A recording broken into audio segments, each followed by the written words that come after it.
Olá, você vai ver hoje no Mundo Político uma análise sobre o racismo estrutural e o judiciário brasileiro. As barreiras que os negros enfrentam para a ocupação de poder. Eles são apenas 12,8% dos juízes brasileiros. E mais, o que isso tem a ver com negação do racismo e em que medida pode influenciar o olhar e as decisões de um judiciário majoritariamente branco. Eu vou conversar com a doutora Flávia Martins de Carvalho, juíza do Tribunal de Justiça do Estado de São Paulo e diretora de promoção da igualdade racial da Associação dos Magistrados Brasileiros. Doutora Flávia, muito obrigada por atender o Mundo Político, a TV Assembleia de Minas. Eu é que agradeço a oportunidade de falar com vocês hoje. Sou muito grata por essa oportunidade de fala. Muito obrigada. Doutor, esse dado, 12,8% de juízes negros, do perfil sociodemográfico dos magistrados. Há uma resolução do CNJ de 2015 que determina a reserva de vagas no judiciário.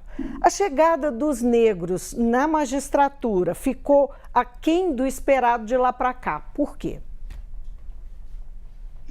Porque, na verdade, os negros, as pessoas negras na nossa sociedade sofrem um processo de subalternização que exige uma série de políticas públicas e não apenas cotas. Cotas é uma das possibilidades, é uma política pública de inclusão, mas as pessoas negras têm uma série de outras dificuldades. Fazer um concurso para a magistratura é um processo caro, né? Via de regra, pessoas negras, existem pesquisas que indicam isso, ganham significativamente menos que pessoas não negras. Então, tem uma renda menor, tem um nível de escolaridade também, estudos indicam isso, menor. Então, você tem uma série de outras barreiras que acabam dificultando esse processo. A gente tem um capital social que é transferido, por exemplo, quando você vem de uma família que já tem uma inserção dentro do direito, por exemplo. Então, você tem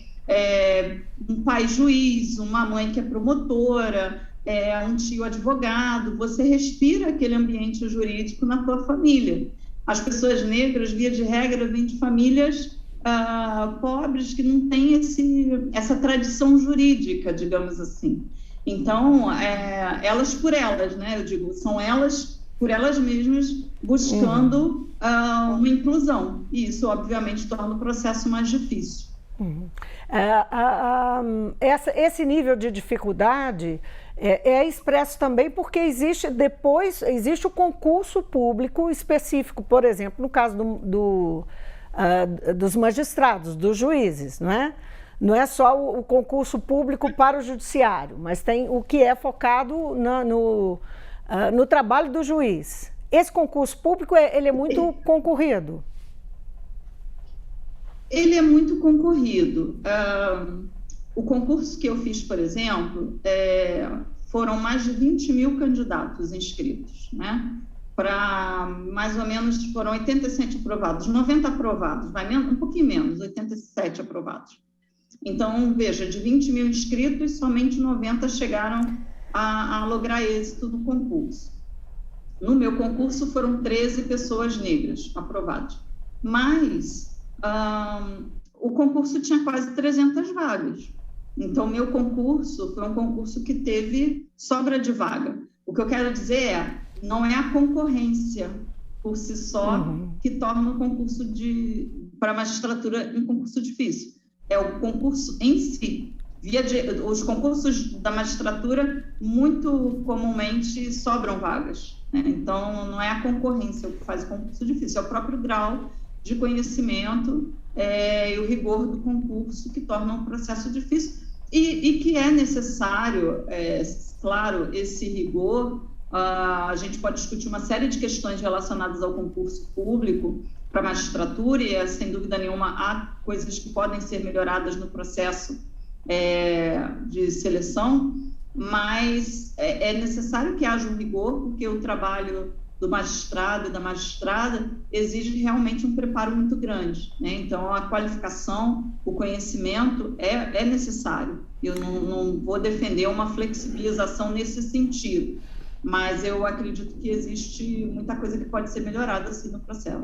Agora, então, você acredita então que é um problema que tem que ser enfrentado de base, não é isso? Em termos de educação, de formação e de abrir possibilidades. Eu acho que é um problema não apenas de base também, mas o que eu posso te dizer é que, como eu disse, existem barreiras ao longo do concurso que tornam o concurso mais difícil para pessoas negras e para mulheres também. A gente pode falar da questão de gênero, porque, por exemplo, quando você tem candidatas mulheres que têm filhos e que estão nas etapas do concurso, eu vou te dar um exemplo simples. Existem concursos que são realizados em 2 finais de semana, né? Chega uma determinada etapa do concurso que você tem que fazer o concurso em 2 finais de semana distintos.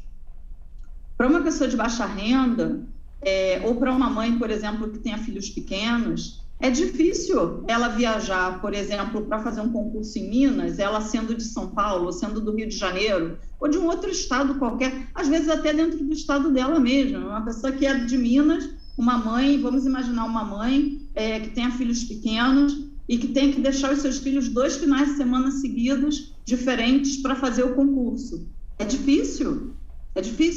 Imagina alguém que tenha que viajar para poder fazer o concurso 2 finais de semana seguidos. Então, são hotel, você tem a despesa de hotel, você tem a despesa de transporte aéreo, você tem a despesa de alimentação para 2 finais de semana. Isso são barreiras que precisam ser vistas. A gente não pode falar só da prova em si. É isso que eu estou questionando. Não é a prova em si apenas, né, a única barreira. Existem outras barreiras que são colocadas pela estrutura da nossa sociedade, né? Você tem uma questão, quando a gente fala da questão racial, você tem a própria questão subjetiva do candidato, da candidata negra não conseguirem se enxergar como pessoas capazes de ocupar aquele espaço. E isso atinge a subjetividade, a autoconfiança do candidato, né? A gente tem que falar disso também, é uma questão. Que testemunho você dá, né, na condição de mulher negra que se tornou juíza?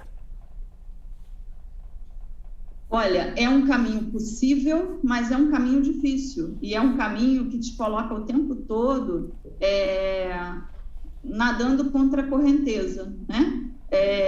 Para se autoafirmar naquele espaço intimamente.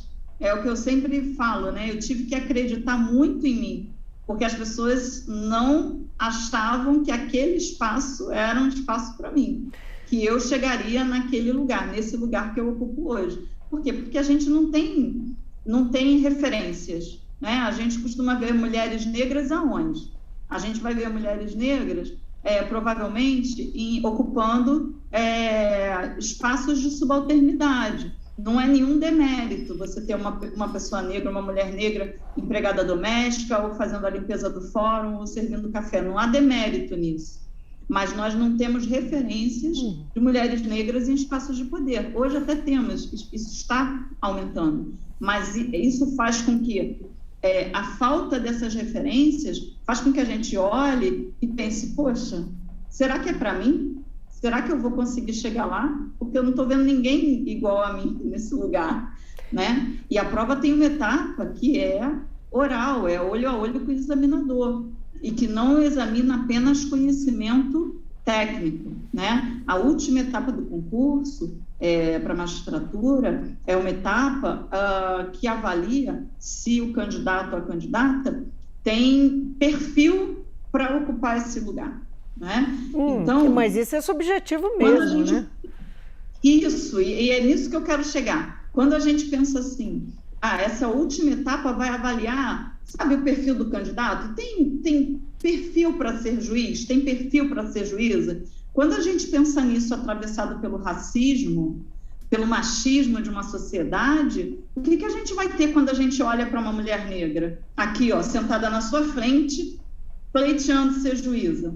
Se você me olhar com seu olhar atravessado de machismo e de racismo, você vai falar para mim, você não tem perfil.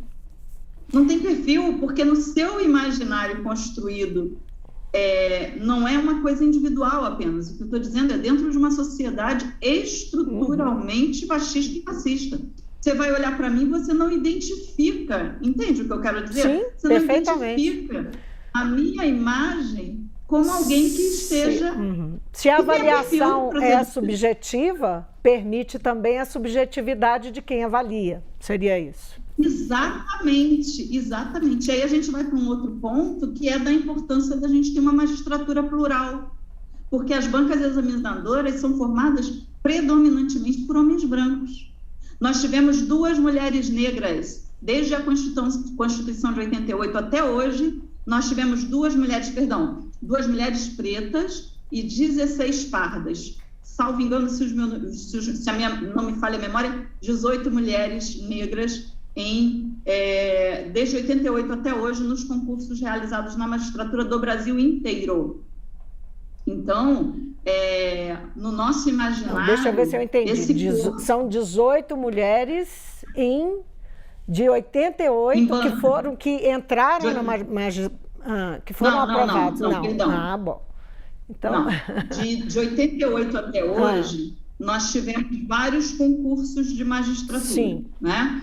E esses concursos são organizados por instituições que organizam concurso, mas existe uma banca examinadora, que são os desembargadores e desembargadoras que conduzem o processo e que, ao final, realizam essa etapa de prova oral, de avaliar se o candidato ou a candidata tem perfil para ser juiz, que é a última etapa do concurso. Quando você vai para frente do examinador, em geral, 5 examinadores, e eles te avaliam não apenas no seu conhecimento técnico, mas a sua forma de vestir, a sua forma de falar, a sua postura, enfim, critérios, aí depende de cada banco, mas critérios que são, digamos assim, o conjunto da obra daquele candidato, daquela candidata, para além do conhecimento técnico, ok?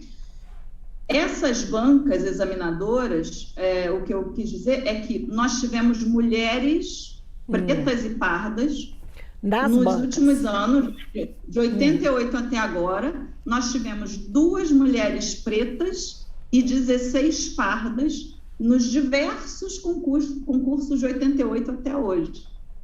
Puxa vida, é pouco, são né? 30... E aí a gente não tem imaginação para pensar um corpo negro como uma mulher juíza, e lá se vão 33 anos, não é? Mas aí, a gente dando um passo adiante, entrou, fez o concurso, conseguiu se tornar juíza. Ou, se for um homem, conseguiu se tornar juiz. Para os negros e pardos, qual que é o nível de dificuldade para avançar na carreira? Isso é mensurável ou perceptível? Dificuldades colocadas mais para uns que para outros, pela condição, pela cor da pele? Olha só, os critérios de promoção dentro da carreira, eles obedecem à antiguidade e merecimento. Então, esses são os critérios previstos legalmente para promoção na carreira da magistratura. Então, dentro disso, nós podemos entender inicialmente, então não há nenhum atravessamento do machismo e do racismo e dessa intersecção entre machismo e racismo, e todas as pessoas têm as mesmas oportunidades. Se nós fizermos essa leitura, que eu diria apressada, nós estaríamos desconsiderando todas as dificuldades que mulheres e pessoas negras enfrentam dentro da sociedade. E eu vou te dizer que, ainda que no critério de promoção o critério seja merecimento e antiguidade, nós temos, por exemplo, os cargos de assessoria dos tribunais, que a própria pesquisa do CNJ mostra que são pouquíssimas pessoas negras nesses cargos de assessoria, que são os cargos de gestão dentro da administração da justiça, né? Nos tribunais, não são ocupados por pessoas negras. Agora, sim, dentro da carreira, você teria, assim, dentro de uma igualdade formal, igual oportunidade para todos. Agora, dizer que não existe esse atravessamento é desconsiderar questões estruturais, porque não é igual para uma... Volto ao ponto, eu não tenho filhos, mas isso não me impede de reconhecer a maior dificuldade que as mulheres que têm filhos têm para progredir na carreira. Por quê? Porque elas fazem uma jornada dupla, tripla. Isso é uma realidade no nosso país, numa estrutura machista. As mulheres têm uma sobrecarga de trabalho e a pandemia mostrou isso, e as juízas não são isentas disso. Então, você vai ter, sim, uma dificuldade maior. No que se refere às pessoas negras, você vai ter uma dificuldade maior, porque a gente é questionado o tempo todo, eu sou questionado o tempo todo, se eu deveria estar nesse lugar mesmo, né? Sempre tem alguém olhando e pensando, mas ela não tem capacidade, né? Então eu tenho que estar dizendo para mim e ter uma autoconfiança muito grande, não é uma arrogância nem uma soberba, mas é não me deixar abalar, né, digamos assim, por esse permanente questionamento de ela não tem capacidade, ela não tem competência, ela não devia estar nesse lugar, porque o recado dado é esse, ela não devia estar nesse lugar, ela não devia ocupar esse espaço, né? Então tem uma questão de estrutura emocional que a gente tem que ter para poder enfrentar o racismo, né? Tem várias obras que trabalham essa questão dos danos psíquicos que o racismo provoca nas pessoas negras, como um todo, independente de ser pessoas em espaço de poder. Esse contexto todo sobre o qual você está falando, a gente pode dizer que é o contexto do mito da democracia racial? Que sim, é um mito, né?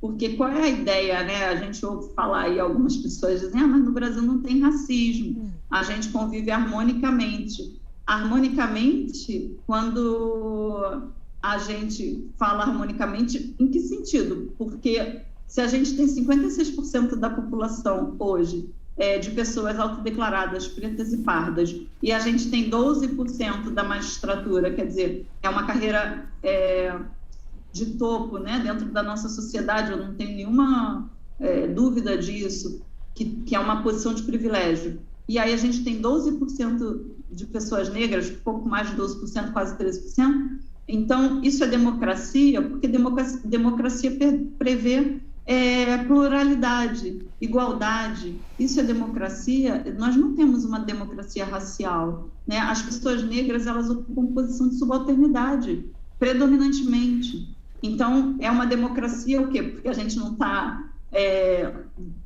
brigando no meio da rua por questões raciais, não está entre aspas, né? Porque a gente até está. Em alguma medida, a gente até está, porque a gente vive numa guerra social que é racializada, né? São as pessoas negras que estão predominantemente nas prisões, e não são as pessoas negras que estão predominantemente nos espaços de poder. Então, a gente vive, sim, numa guerra racial, em alguma medida, né? Falando de uma maneira metafórica. Então, não se pode falar de democracia numa sociedade que tem tanta desigualdade. Não existe democracia racial no Brasil. O que existe é racismo. Você mencionou aí que a maioria dos negros, dos encarcerados do país, não é? A grande maioria, são pretos e pardos. Não é? Em que medida o racismo estrutural afeta decisões judiciais de homens brancos que estão tomando essas decisões? Até onde, quanto o racismo estrutural permeia o resultado do que o judiciário entrega, das sentenças e do destino das vidas das pessoas. Eu não posso dizer, eu tenho uma vedação legal para comentar qualquer decisão de colega, né? Existe, a Loman me impede de fazer qualquer comentário nesse sentido, mas o que eu posso dizer é que o racismo faz com que nós tenhamos um olhar diferente para pessoas negras e não negras.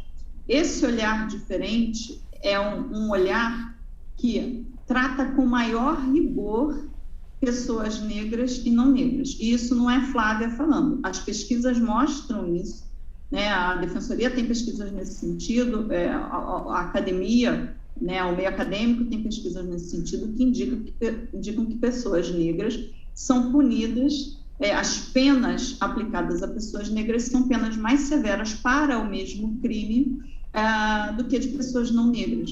E o que explica isso? A professora Lia Weiner tem um livro que ela trabalha bem isso, enfim, o que eu quero dizer não é uma percepção de Flávia apenas, é algo que está estudado e está posto hoje academicamente.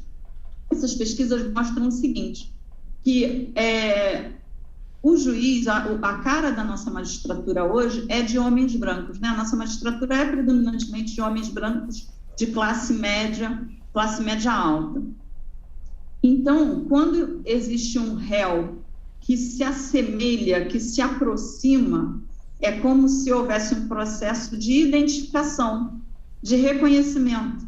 Então, subjetivamente, aí a psicologia explica isso, não é uma condescendência, mas é um tratamento diferente de quando eu olho para uma pessoa negra e eu não tenho nenhuma identificação com ela, e a imagem que eu tenho dela é de alguém violento, agressivo, inclinado à criminalidade, né? Então, são esses pesos, essas réguas que hoje nós temos na nossa sociedade, que são réguas pautadas pela questão de raça, que confere privilégios a pessoas brancas e que coloca as pessoas negras em condição de subalternidade. E aí a gente vai ver justamente essa punição feita de maneira diferente. E olha, a imprensa faz muito isso, né? Semana passada mesmo eu li uma notícia que dizia mais ou menos isso. Homens de classe média e dizia uma coisa assim, homens de classe média e boa aparência entregam drogas por delivery num bairro chique da cidade. Como é que chama o nome da pessoa que entrega droga em delivery? Essa pessoa não é um homem de boa aparência e classe média. Essa pessoa se chama traficante, dependendo da cor que ela tenha. Essa pessoa se chama ré, né? É um réu, traficante, criminoso. Mas se ele é um homem branco de classe média, aí a gente diz homem branco de classe média, boa aparência, boa origem, vende drogas por delivery. Não, é traficante igual, o crime é o mesmo. O Código Penal não botou raça ali. O que bota raça é a nossa subjetividade, o nosso conceito de racismo, o nosso atravessamento pelo racismo. É isso que faz ser diferente. Agora, ter mais juízes e juízas negros, isso de alguma forma poderia mudar ou melhorar esse ambiente no judiciário, essa possibilidade de maior empatia, de eu não olhar para o outro com esse, digamos, com essa barreira, no mínimo, né?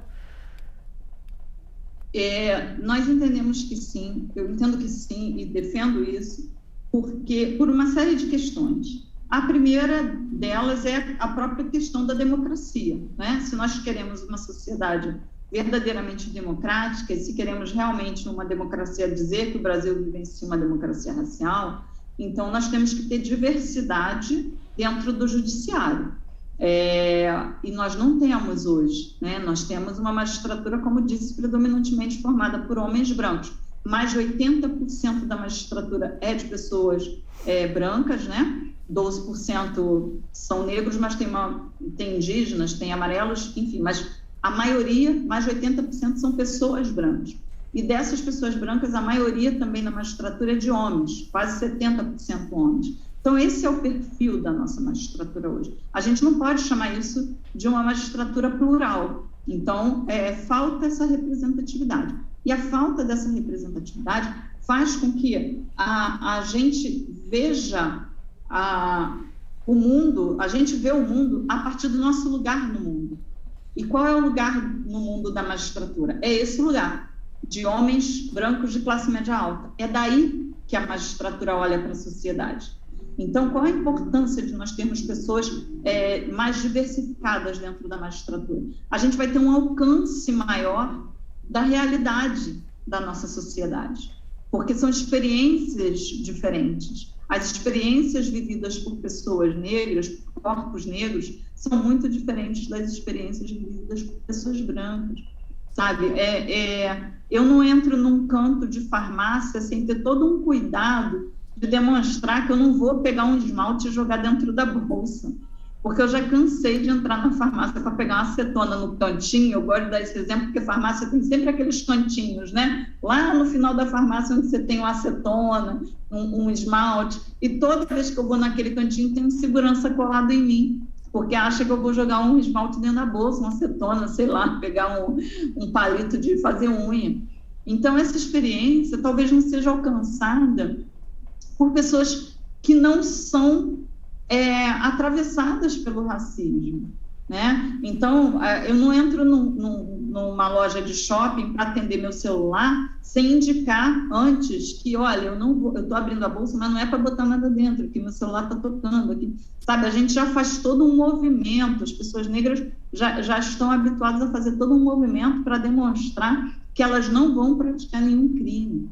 Então, essas vivências que precisam ser trazidas para dentro do judiciário, até para que a gente faça uma valoração adequada dos depoimentos, das histórias, das versões, né? Porque tudo isso é permeado pelos nossos vieses, por heurísticas, que são da natureza humana. A gente não pode negar isso, porque negar isso faz com que a gente não trate isso. E a gente precisa tratar, enfrentar. Falando de negar, não é? Você me passou, antes da gente começar a conversar, você me passou alguns números da pesquisa do Conselho Nacional de Justiça de Minas Gerais, aqui. O Judiciário de Minas Gerais tem 1.072 magistrados. Foram os dados aqui que a doutora Flávia me passou. Desses, 117 têm raça identificada, significa dizer que as pessoas se autodeclararam, não é, brancas ou pardas ou negras, né? E desses 117 que se declararam, quer dizer, tem 900 e tantos que não fizeram qualquer declaração, não é? Tem 105 que são brancos, 11 que são negros e 1 que se declara amarelo. Então, esses são dados que apontam para uma falta de debate sobre essa questão dentro do judiciário. Sim, é como se e Minas Gerais reflete o resto do país? Nos números? Desculpa, não te ouvi. Minas Gerais reflete o resto do país nos números? Sim, nós temos alguns tribunais com um número um pouco pior, outros com um número um pouco melhor, mas a gente tem, por exemplo, tribunais que não têm informação qualquer a respeito da raça dos seus magistrados. Simplesmente não sabem nenhuma informação quanto à raça, né? Quem quiser ver quais são esses tribunais, está na pesquisa do CNJ. Minas tem informação, mas tem informação de 117 magistrados, quando o total de magistrados do Estado é de 1.072. Eles têm 955 pessoas que não têm nenhuma informação. Mas eu me atrevo a dizer que desses 955, a quase totalidade é de pessoas brancas. Eu me atrevo a dizer isso sem medo de errar, né? Mas já é um dado o fato de não ter a informação, porque significa que não se está dando importância à questão da raça, quando a questão racial hoje organiza as relações de poder na nossa sociedade. Então, quem é que está ocupando esse espaço de poder? São pessoas negras? Não são. Não são. No meio dessas 955 pessoas, não são. Elas são predominantemente pessoas brancas, eu tenho certeza disso. Só que isso é como você falou, isso não está posto para o debate, porque a raça está invisibilizada. É aquele discurso de que eu não vejo cor, eu vejo pessoas. Não me diga isso, porque a sociedade não funciona nessa lógica. A sociedade funciona de maneira racializada, é estruturalmente racializada. Então, dizer eu não vejo cor, eu vejo pessoas, é negar um problema que está posto, que existe, né? Então, A falta dessa informação já é uma informação. Qual a informação? Informação de que a questão racial não está sendo enfrentada. Tem um outro dado que eu tenho aqui que pode também indicar, né, um problema de subnotificação, levando em consideração esse contexto que nós estamos falando de racismo estrutural, que permeia a sociedade como um todo e não seria diferente no judiciário. O país tem hoje mais de 17 mil juízes e, segundo dados oficiais, em 10 anos, o CNJ recebeu apenas 9 denúncias de posturas racistas de magistrados em suas decisões. Quer dizer, no universo de 17 mil denúncias, 17 mil juízes, poderia se pensar pelo menos numa subnotificação, ou então os nossos juízes, ao contrário do que nós estamos discutindo, não sofrem de nenhum tipo de racismo estrutural. Olha, que maravilha seria. Mas eu tendo a dizer que sim, há uma subnotificação e há uma dificuldade, talvez, até de enxergar essas posturas racistas quando elas acontecem. Porque nós sabemos que isso está mudando um pouco no Brasil, mas as posturas racistas, as manifestações de racismo, elas sempre foram muito naturalizadas. Então, o que eu quero dizer com naturalizado? É algo que passa como se fosse normal, né? Então, é algo que é dito que não se percebe que existe um racismo ali, né? Então, eu vou dar um exemplo aqui que eu já ouvi algumas vezes. Ah, mas você é uma negra de alma branca. Oi? Ah, esse é um clássico. É clássico. Mas você é negra, mas você é até bonita. Porque você é até bonita, porque você tem traços finos. Já escutei muito isso. Você tem traços finos. Você é até bonita. Porque pessoas negras têm traços grossos e não são bonitas. Isso é o que está no nosso imaginário, percebe? E as pessoas falam isso achando que elas estão te elogiando.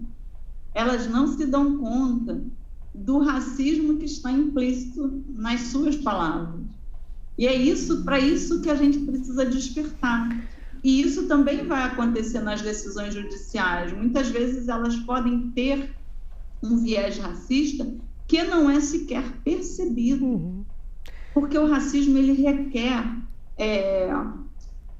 um letramento racial para que você consiga percebê-lo.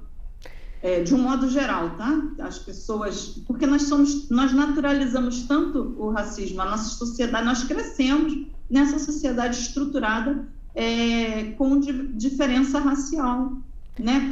Privilegiando pessoas brancas e colocando pessoas negras em posição de subalternidade. Então, a gente acha muito natural entrar num restaurante, isso já me aconteceu várias vezes, entrar num restaurante e não ter nenhuma pessoa negra comendo no restaurante, mas as pessoas que estão servindo são pessoas negras. E a gente vê isso e não estranha. Não estranha. Esse final de semana eu viajei e estive hospedada num hotel e fui almoçar numa churrascaria. E eu estava numa cidade que não era minha e tinha alugado um carro nessa cidade.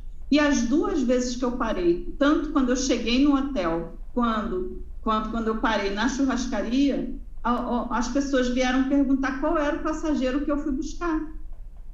Porque eu, mulher preta, dirigindo um carro, estacionando num hotel que nem era um hotel 5 estrelas, tá? Mas também não era um hotel tão ruim. Estacionando na porta do hotel, óbvio que não é para eu me hospedar, né? Eu parando numa churrascaria que a conta é cara, não é porque eu vou comer.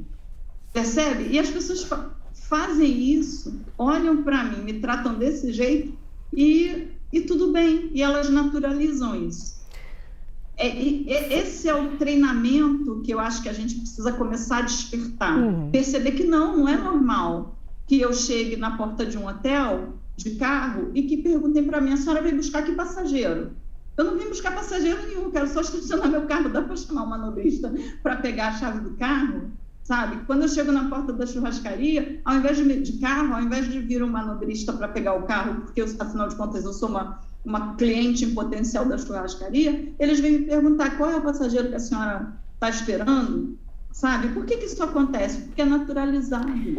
Na outra ponta, assim, Desculpa. Não, imagina. Pode falar. Essa é uma ponta da discussão, e eu queria terminar a entrevista com uma outra ponta, né, da discussão, não, mas da realidade do racismo, é que na semana passada o Supremo decidiu equiparar injúria racial a crime de racismo, né, e o que torna a injúria racial imprescritível. Qual que é a importância dessa decisão? Quer dizer, que aí é o racismo explícito, não é disso, não é a outra ponta da história, né? Qual que é a importância da equiparação?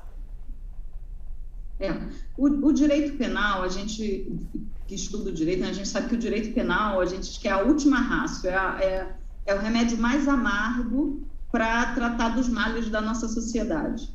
Então, esse remédio amargo, ele precisa ser usado quando a vida em sociedade traz problemas, enfim, que afetam a sociedade como um todo. E tornar a injúria racial imprescritível, né, equiparada ao crime de racismo, é importante para que as pessoas não se sintam autorizadas à prática da injúria racial, imaginando que é uma conduta menor, que é uma conduta que não vai dar nada, digamos assim, né?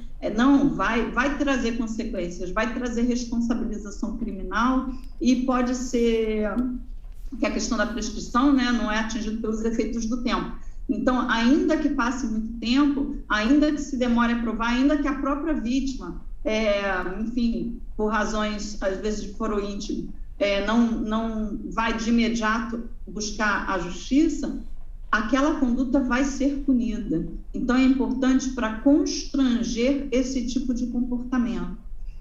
Esse remédio amargo, que é o direito penal, ele vai ser usado justamente para essas circunstâncias em que a vida em sociedade exige uma postura mais rigorosa por parte do direito. E, sem dúvida nenhuma, tanto o racismo quanto a injúria racial são condutas que merecem e precisam de um rigor por parte do direito para que a nossa sociedade possa extirpar definitivamente esse mal. Doutora Flávia Martins de Carvalho, foi um prazer tê-la aqui no Mundo Político, na TV Assembleia. Eu é que agradeço mais uma vez pela oportunidade de estar com vocês. Eu conversei com a doutora Flávia Martins de Carvalho, juíza do Tribunal de Justiça do Estado de São Paulo e diretora de promoção da igualdade racial da Associação dos Magistrados Brasileiros. Nosso assunto: as barreiras que os negros enfrentam para a ocupação de poder. Eles são apenas 12,8% dos juízes brasileiros. E qual a repercussão desse desequilíbrio num país em que mais da metade da população é negra? A gente fica por aqui. Muito obrigada pela companhia e até amanhã.